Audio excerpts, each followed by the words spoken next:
Welcome to the Rachel Abbey Show. Today's going to be one of those days where I just share something from the heart of something I've learned and just can't help but share it.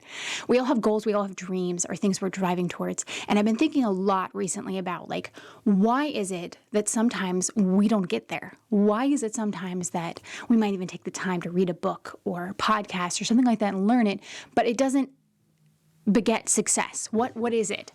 So I started with thinking about people who've already gotten there, right? The people who have already had that success that you want, whether it's personally, relationally, your work, education. I don't know what your goals are, but the person who has that success, you see them. And why is it that they have that and we don't, right? Or we're not there yet, at least. What is the difference there, right? Because that's the pudding. And I don't think that a lot of times people feel like, it might be somebody had a leg up, but the reality is there are people who didn't have a leg up, who didn't have any type of anything, and they still made it there. So I don't think it is that. Like a Beyonce is a great example of somebody who came from not that success to, wow, okay, yeah, no, props, girl, hey, yeah.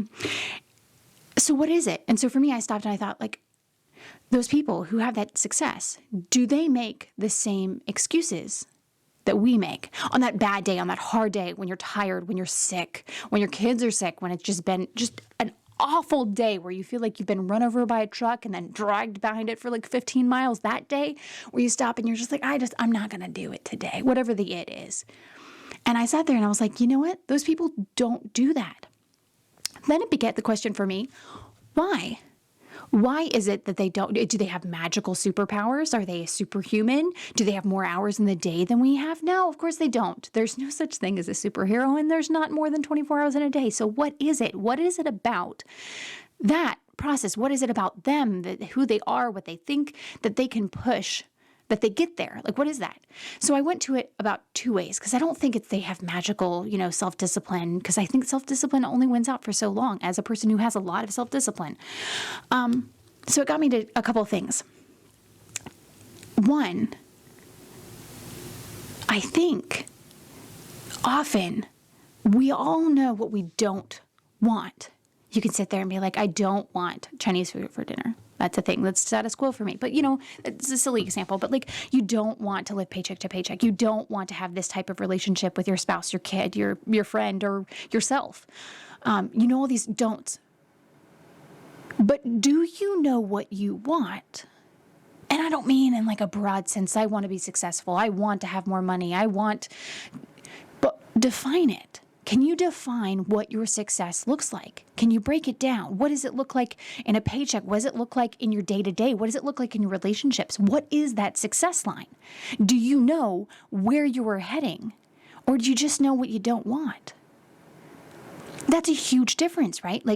It's like a car. You own a car, right? And you before you own that car, you never saw that car on the road. You never paid attention to it. But all of a sudden now, you have this car and you see it everywhere. It's on every road. You see it around every corner. It's just, and it may not even be a super common car, but because it's important to you, all of a sudden your brain, there's the thing in the chemistry of your brain that it means important to you.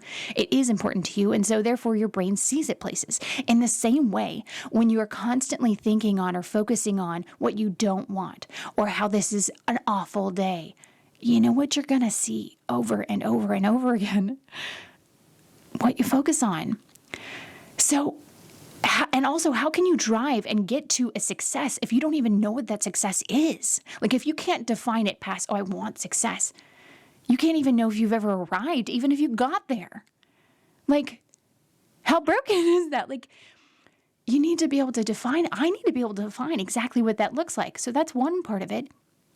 But another part of it is I think that on those hard days, they have to have a really strong reason why they're willing to do the awful, hard thing, right?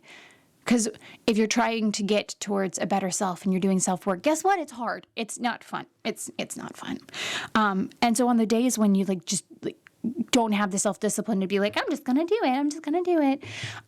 What is it that drives you past that? If it's just, I want more money, and that's the only reason you have for why, it's not going to get you very far. Because guess what? Uncomfortable is uncomfortable. And so it can't just be like a topical, can't be a surface level why. So I've been spending a lot of time recently on the why and then asking myself about that why, right? To try to get to a heart. And I've come to a realization for me personally, and I'm going to give it as an example because maybe it'll help you see what I mean when I talk about a deep heart-rooted why, right? So for me, I'm doing so much self-work right now. I am doing therapy, and I am every day working on bettering myself and focusing on positive, and I don't mean like toxic positivity, which I'm not entirely sure what that means, but what I mean by that is I still have bad days and I still recognize when things are crappy. But the difference is the world is filled with that. The news is filled with that. Instead of harnessing all of my power and just giving it out to the world and this like, oh, just leech it from me, all of this negative, I'm instead choosing to do the self-work to rearrange my thoughts and be like, you know what, I'm blessed in this way and I'm thankful for this. And yeah, it can be sad and I can cry for a minute, but then you know what, I'm going to get up and I'm going to celebrate and be grateful for what I do have. So anyway, I'm doing all of this work and it's so hard. And the reason I'm doing it and my why, my deep, like that makes me drive even on those bad days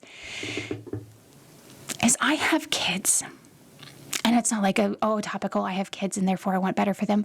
I have kids that I am 35 and I am just now learning that about who I am. I'm learning how to be kind to myself for the first time. I'm learning that, you know what? Hey, I've always been taught to love other people, but guess what, Rachel? I'm people. So maybe love me too. I'm learning for the first time how to set boundaries and say no. I'm learning for the first time to have preferences and be loud. I'm learning for the first time to be kind to myself. I'm learning so many things that no one should learn at this age that you should know before now. Or at least for me, I don't want my kids to be in a place of being where I am. And I can't be a person who teaches them to thrive if I'm not learning how to do it myself. I can't teach them to know themselves if I don't know myself. I can't teach them to know how to not just give up their feelings for other people if I don't do that too. You can't teach what you aren't. You can't teach what you don't know. You can't be to someone else and get them to be where you want to be if you are not also driving there for yourself. So for me, my why, well, yes, I desperately want it to be a little bit more me-centric because honestly, that's a thing I struggle with.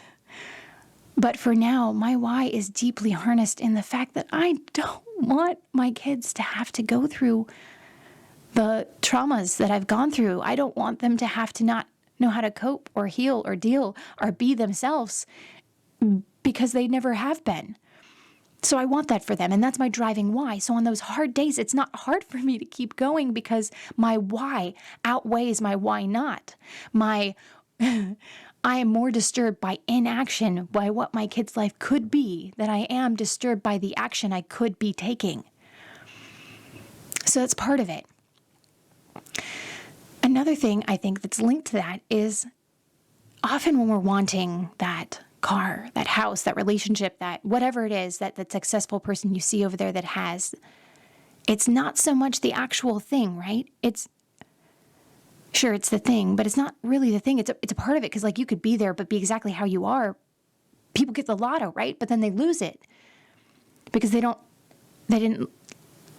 all it is money. They didn't know what to do with it. They didn't learn the process of how to manage it. They didn't learn any of those, like how to care for themselves or how to have boundaries with people in their life. Like most people who win the lotto go bankrupt afterwards. So it's not just the thing that we want. It's also part of the person and what they've learned and who they are, like what they've gathered upon themselves. And so for me, it makes me think of like in midlife crises, right? So people come to this place in their life and they stop and like it's basically a question of asking why. Why am I here? Why am I doing this? And sometimes it can be world altering in a great way and sometimes it can be world altering in a negative way. But for the people that it's in a good way, they stop and they start examining what they really want. They start taking some time to like focus and see what their life looks like and what they want it to look like and what they want their time to be invested in. And that self-work, that focus on seeing where you are versus where you want to be and how to get there or who can help you get there. That often when people start working on the self-work, often when you start Learning to do things that are uncomfortable, because guess what? Nobody grows in the comfort zone. That's why it's called the comfort zone. You're not going to have anything, like nothing good came from me. It's like, unfortunately, it'd be really great to just, have the world come to you on a Netflix and chill night and just be like, oh, here it is. Here's that oyster you were wanting. But it's not really how it works. But guess what? It's actually way more rewarding having now made myself do all these uncomfortable things, like get in front of a camera for reels, which I do not. Look, I'm in front of a camera right now. I don't like it. It's not my deal, but now it is. Now it's a fine thing. I don't care. I don't care anymore. And that's a great place to be. I have grown in my confidence. I've grown in my life because of forcing myself to do uncomfortable things, because uncomfortable things are what make us grow and change. But anyway, all this to say that it's when we start doing the self-work, when we start focusing and trying to better ourselves, that we get to a place that we are that person, that the things start coming to us, that we then know how to do a small change. Like right now, my small change is I've got 4 kids, so going to the gym for an hour is just really not feasible. So a small change I'm trying to do in my life now is just simply have a time frame that is 10 minutes or less that I'm physically active in some kind of way at some point before I go to sleep. And if I can be, and I know that's so minimal, but guess what? A small change like that can beget more change. Don't try to get up 3 hours earlier, get up 5 minutes earlier. Don't try to do 100 sit-ups, just try to do 1. Like whatever it is, start small and get consistent with it, and then you can add to it. It's remarkable how quickly, I think it's called habit stacking, but how quickly that you can go from like a small, like just tiny change that can all of a sudden turn into this giant, like think about it this way. If you're in a car or a bike and you barely turn that wheel and you start driving, it's not going to look like much right now. But in a half of a mile, are you going to be anywhere near where you would have been had you not turned that wheel? No, it's a huge change down the road. So that's what's remarkable about small changes. That's what's remarkable about that self-work. Because if you get up and you're trying to be that person, like in a relationship, if you're trying to be that person that you wish was on the other side, and it can't be just for getting something back. It actually has to be something that you're harnessing within yourself, like that you're wanting to be love, you're wanting to be giving, you're wanting, but it's that self-work that all of a sudden begets so much change that you never even thought was possible. I know it sounds insane, but it really isn't. With each moment that you force yourself to do something that's uncomfortable, confidence grows. Courage grows when you're afraid and you act anyway. That's how courage is born. Courage isn't born by not having fear. It's acting in fear. Confidence isn't born by just like randomly it coming upon you. You can't get confidence without acting. Acting on something and doing something that you're not confident in is how you get more confident. And it's remarkable how the process stacks.